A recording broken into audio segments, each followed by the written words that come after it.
नमस्कार दोस्तों, सानवी क्लासेस आल एग्जाम में आपका बहुत बहुत स्वागत है। मैं विभा। आज हम क्लास 8 का इतिहास पाठ 7 का अध्ययन करेंगे। प्लीज़ मेरे चैनल को सब्सक्राइब करना न भूलिएगा। पाठ का नाम है भारत में नवजागरण, धार्मिक एवं सामाजिक सुधार। अंग्रेजी राज का जो प्रभाव भारतीय समाज पर हुआ वह पूर्व के सभी विदेशी आक्रमणों के प्रभाव से भिन्न था। इस समय भारत का एक ऐसे आक्रमणकारियों से सामना हुआ जो न केवल रंग में श्वेत थे, अपितु वे अपने आप को सामाजिक और सांस्कृतिक रूप से अधिक उत्तम समझते थे।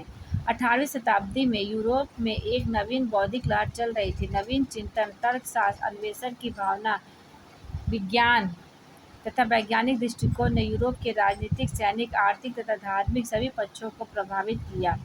अब यूरोप सभ्यता का अग्रगणी महाद्वीप बन गया था।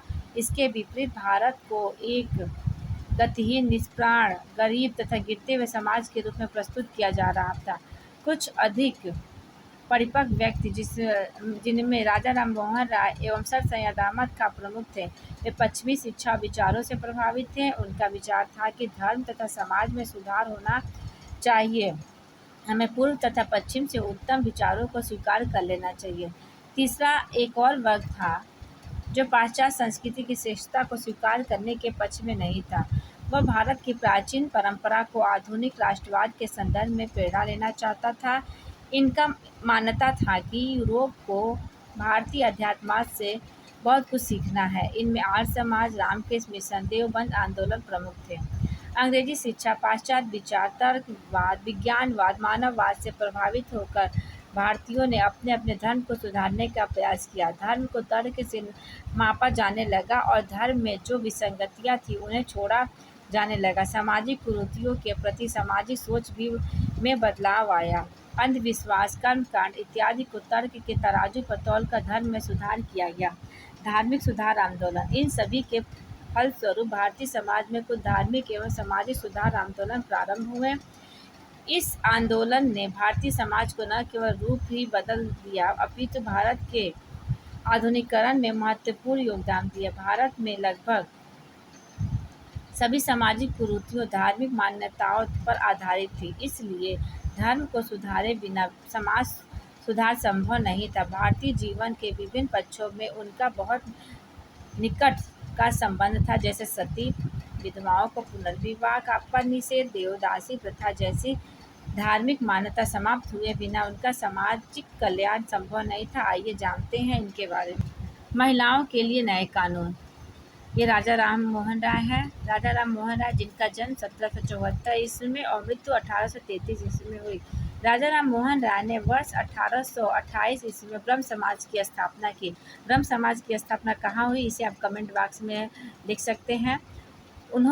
इन्होंने समाज सुधार के अनेक कार्य किए। बाल विवाह, बहुपत्नी प्रथा, जाति व्यवस्था, बलि पर्दा प्रथा का विरोध किया, विधवा पुनर्विवाह, अंतरजातीय विवाह, महिलाओं के अधिकार, महिलाओं की शिक्षा के पक्षधर थे। मूर्ति पूजा एवं व्यर्थ के कर्मकांडों में उनका विश्वास नहीं था। कष्टप्रद जाति व्यवस्था तथा अस्पृश्यता के विरोधी थे। वेद और उपनिषदों का स्थानीय बोलियों में अनुवाद था। अंग्रेजी विद्यालयों, राजा राम मोहन राय, ये है चित्र। हिंदू कॉलेज, वेदांत कॉलेज की स्थापना इन्होंने की थी। ये आप इसका स्क्रीनशॉट ले सकते हैं। सती प्रथा की समाप्ति कैसे हुई, इसके बारे में है। राजा राम मोहन राय की कोशिशों के कारण ही लॉर्ड बेंटिंक ने 1829 ईस्वी में सती प्रथा रोकने का कानून बनाया। ईश्वरचंद्र विद्यासागर, जिनका जन्म 1820 में हुआ था और मृत्यु 1891 ईस्वी में हुआ था। ईश्वरचंद्र विद्यासागर एक महान समाज सुधारक, लेखक, शिक्षक थे। वे समाज की कुरीतियों को बदलने के लिए निरंतर कार्य करते थे। इन्होंने भारत में बहुपत्नी एवं बाल विवाह का जोरदार विरोध किया, विधवा पुनर्विवाह एवं महिला शिक्षा का समर्थन किया। इन्हीं के प्रयासों से ब्रिटिश सरकार ने 1856 ईस्वी में विधवा पुनर्विवाह अधिनियम पारित कर दिया। इससे विधवाओं के पुनर्विवाह को कानूनी मान्यता मिली। ये पूछा जाता है कि विधवा पुनर्विवाह अधिनियम कब लागू हुआ, तो 1856 ईस्वी में। दयानंद सरस्वती, जिनका जन्म 1824 ईस्वी में और मृत्यु 1883 ईस्वी में हुई। दयानंद सरस्वती नामक सन्यासी ने आर्यों की वैदिक संस्कृति को अपनाने पर जोर दिया। सन 1875 ईस्वी में आर्य समाज की स्थापना की। उन्होंने वेदों को ज्ञान का खजाना बताया। मूर्ति पूजा, जाति प्रथा, ब्राह्मण वर्चस्व का विरोध किया। वे एक ईश्वर के पक्षधर थे। उन्होंने सत्यार्थ प्रकाश की रचना की। सत्यार्थ प्रकाश इनकी पुस्तक है। आर्य समाज द्वारा शिक्षा के प्रसार हेतु विद्यालय खोले गए। गुरुकुल पद्धति को बनाए रखने के लिए हरिद्वार में लड़कों और लड़कियों के लिए गुरुकुल कांगड़ी खोला। आप भी कमेंट बॉक्स में लिख सकते हैं कि आर्य समाज की स्थापना कहाँ हुई। महादेव गोविंद रानाडे, इनका जन्म देख लीजिए। 1867 ईस्वी में मुंबई में डॉक्टर आत्माराम पांडुरंग द्वारा स्थापित प्रार्थना समाज को प्रसिद्धि दिलाने का श्रेय महादेव गोविंद रानाडे को जाता है। प्रार्थना समाज के माध्यम से इन्होंने बाल विवाह, पर्दा प्रथा एवं जाति पाति का विरोध किया तथा सती, स्त्री शिक्षा एवं विधवा विवाह को प्रोत्साहित किया। प्रार्थना समाज की स्थापना तो आत्माराम पांडुरंग ने किया था। दोनों का नाम आता है, आत्माराम पांडुरंग और महादेव गोविंद रानाडे। आप दोनों पे टिक कर सकते हैं। रामकृष्ण मिशन, जिनका जन्म 1834 में हुआ था और 1886 इसमें मृत्यु हुई थी, का भी योगदान महत्वपूर्ण था। वो भी एक ईश्वर की उपासना में विश्वास करते थे तथा पश्चिमी संस्कृति की अपेक्षा भारतीय संस्कृति को उत्तम बताते थे।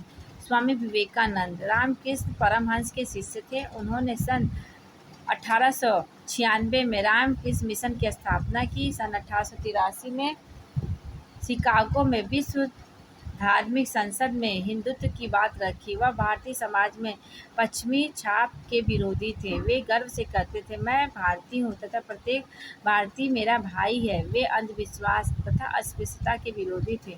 उन्होंने मानवता, स्वतंत्रता और समानता की शिक्षा दी। उनकी 3 शिक्षाएं मुख्य थी, मानवता, स्वतंत्रता और समानता। उन्होंने ज्ञान, भक्ति, योग और कर्म पर विशेष बल दिया। उन्होंने वैज्ञानिक सोच को महत्व दिया।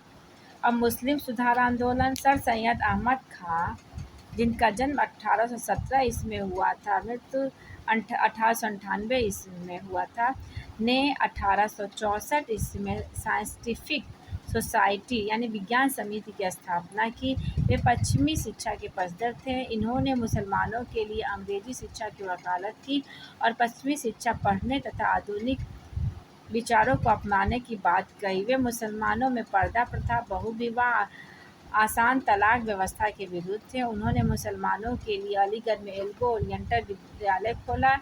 यही बाद में अलीगढ़ मुस्लिम विश्वविद्यालय के नाम से विकसित हुआ। पारसी सुधार आंदोलन, दादा भाई नौरोजी ने पारसियों में सामाजिक बुराइयों एवं धार्मिक अंधविश्वासों को दूर किया। उन्होंने पारसी समुदाय को आधुनिक भारतीय समाज के अनुरूप बनाने का प्रयास किया। दलित जातियों के सुधार आंदोलन, ज्योतिबा फूले, इनका जन्म मृत्यु देख लीजिए। का पूरा नाम ज्योतिराव गोविंद राव फूले था। ये पुरुष थे, ये हैं। उन्होंने सितंबर 1873 ईस्वी में महाराष्ट्र में सत्यशोधक समाज का गठन किया। ज्योतिबा फूले ने दलित माने जाने वाले लोगों की समस्याओं से संबंधित नाटक तथा पुस्तकें लिखी। इन्होंने दलित एवं महिलाओं के विकास के लिए शिक्षा की व्यवस्था की और विद्यालय खोले।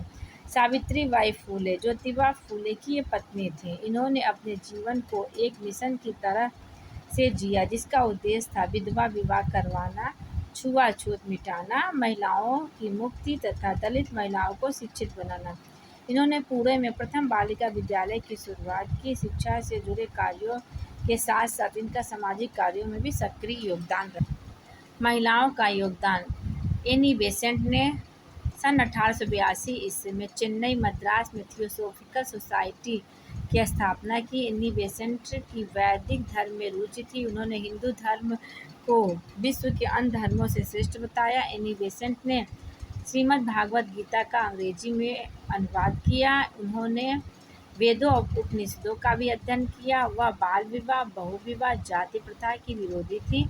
भारत के स्वतंत्रता आंदोलन में सक्रिय भाग लेते हुए वह जेल भी गई थी। अब एक है पंडिता रमाबाई सरस्वती, का जन्म 1858 इसमें हुआ था। उनके पिता अनंत शास्त्री महाराष्ट्र के एक पारंपरिक ब्राह्मण थे। उन्होंने अपनी पत्नी को संस्कृत पढ़ाना शुरू किया।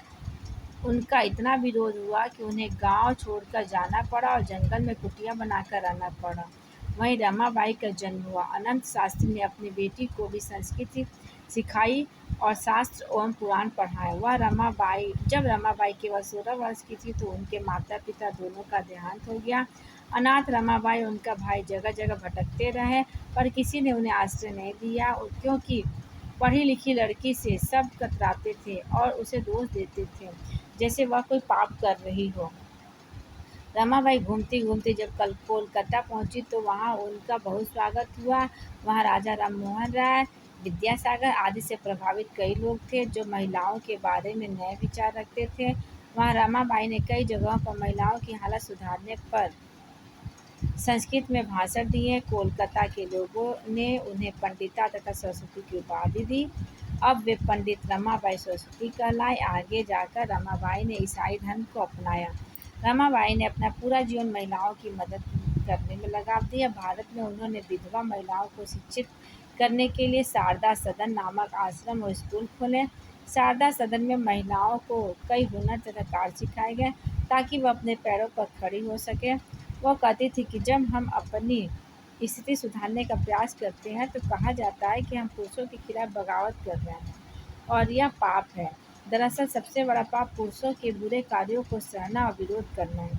महिलाओं की तरफ से पंडित रमाबाई सरस्वती ने समाज से जो शिकायतें की वह क्या तुम्हें उचित लगती है? आप अपने सोच कर बताइए।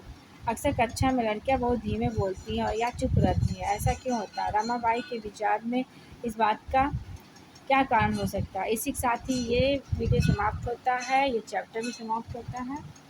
आपको वीडियो अच्छी लगे तो प्लीज़ मेरे वीडियो को लाइक, शेयर और सब्सक्राइब करना ना भूलें। धन्यवाद।